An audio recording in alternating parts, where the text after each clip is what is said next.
ہوا و حرص والا دل بدل دے، میرا غفلت میں ڈوبا دل بدل دے۔ پھر جو آخری راتیں ہیں نا، آخری عشرہ، یہ اور زیادہ اللہ تعالیٰ کی طرف سے قبولیت کا عشرہ ہے۔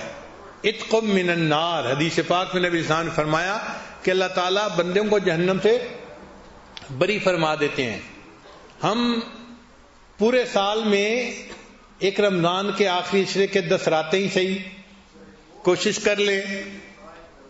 اب کوئی کہے گا جی کہ مجھ سے تو 10 راتیں نہیں جاگا جاتا، چلو بھائی 10 راتوں کی بجائے طاق راتیں 5 راتیں ہی صحیح۔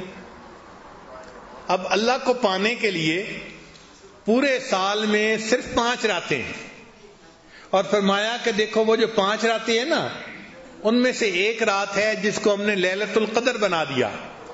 انا انزلناہ فی لیلۃ القدر وما ادراک ما لیلۃ القدر لیلۃ القدر خیر من الف شہر۔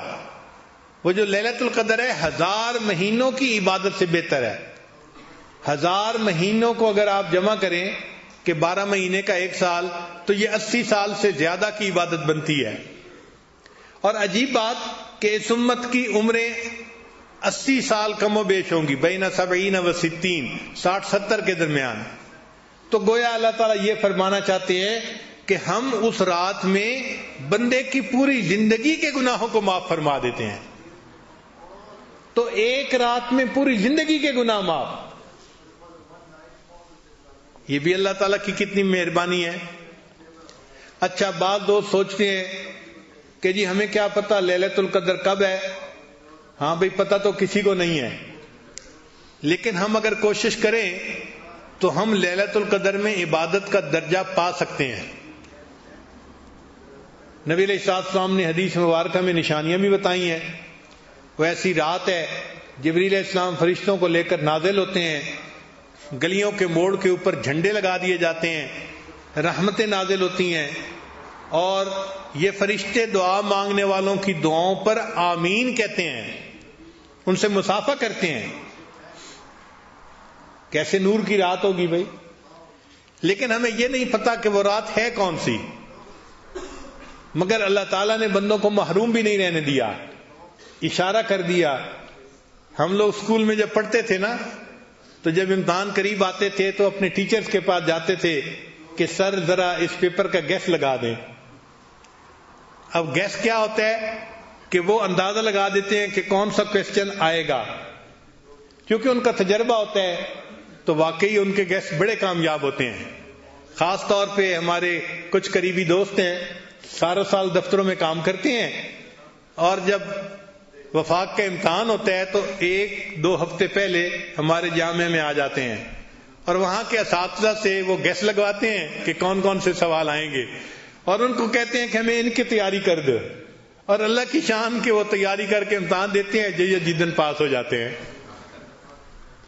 تو یہ گیس کئی دفعہ بڑے کام آتے ہیں۔ تو اللہ تعالیٰ نے بندوں کو کھلا تو نہیں بتایا کہ کون سی رات لیلۃ القدر ہے، اس لیے کہ جستجو رہنی چاہیے، آگے بڑھنے کی خواہش رہنی چاہیے۔ اگر بتا دیتے تو لوگ سارا سال آرام سے سوئے رہتے، اور جی لیلۃ القدر آئے گی بس اس رات پہ عبادت کر لیں گے۔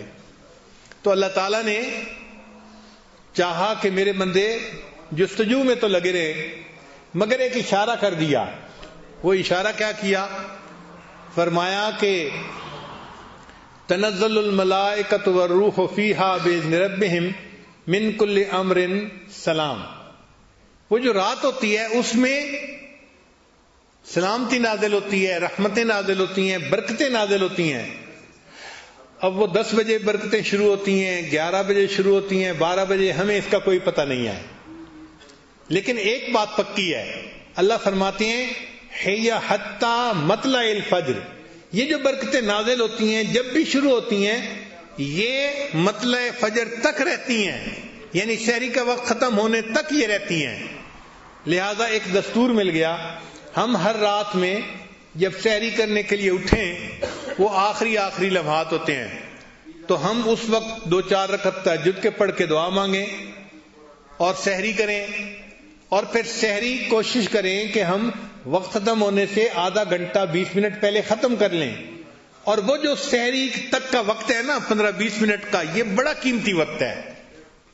اگر ہم نے رمضان کی ہر رات میں ان 15-20 منٹ میں دعا مانگی تو کوئی نہ کوئی رات تو ہوگی نا کہ جو لیلۃ القدر کی ہوگی، اور وہ لیلۃ القدر کی جو ہے برکتیں سحری کے وقت تک رہیں گی.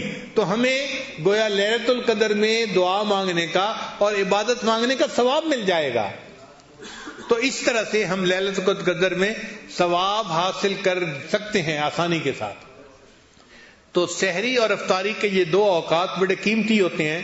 اس وقت میں اللہ سے دعائیں مانگیں اور اپنی ساری پریشانیوں کو آپ اللہ کے سامنے پیش کریں، سب مصیبتوں کو اللہ کے سامنے پیش کریں.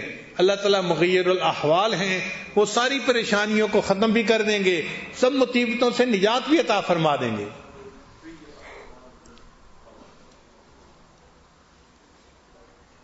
یہ تو ہماری خوش نصیبی ہے کہ اللہ نے ہمیں یہ قبولیت دعا کے اوقات عطا فرما دیے.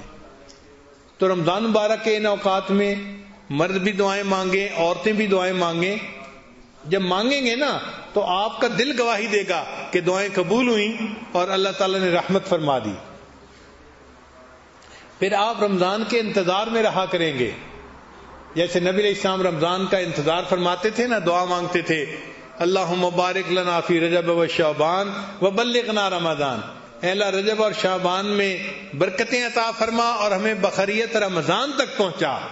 پھر ہماری بھی یہی حالت ہوگی کہ ہم بھی انتظار میں رہیں گے.